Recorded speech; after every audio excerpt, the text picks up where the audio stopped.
नागपूर येथे हिवाळी अधिवेशनाला सुरुवात झाली आहे। अशातच कापसाला भाव मिळत नसल्याने शेतकरी संतप्त झालेत। यामुळे हिवाळी अधिवेशनाच्या पहिल्याच दिवशी यवतमाळ तालुक्यातील बोथबोडण शेत शिवारात शेतकऱ्यांनी कापूस जाळून आंदोलन केलंय।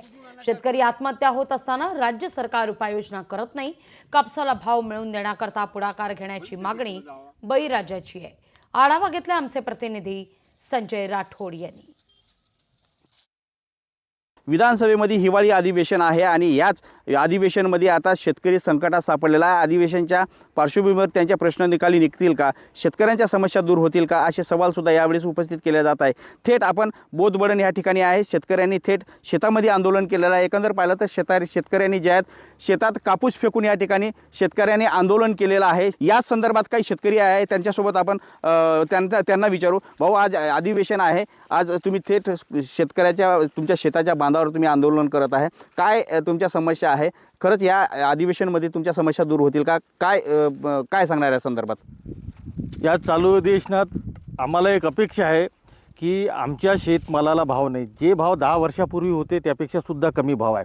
पण आमचं खत असेल, आमचं बियाणं असेल, आमचं औषध असेल किंवा मजुरीचे दर असेल, हे दिवसेंदिवस वाढत आहे।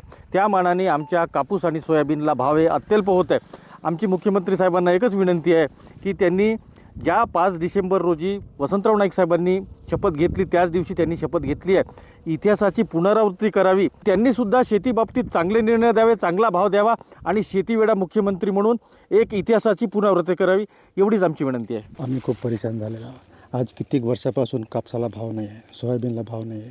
मध्यंतर सोयाबीनला भाव वाढवलं होतं, कापसाला भाव वाढवला होता।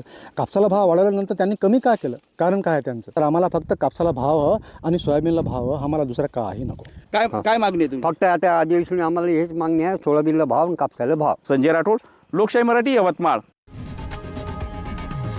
लोकशाही मराठी, ऐका, पहा, जागरूक रहा।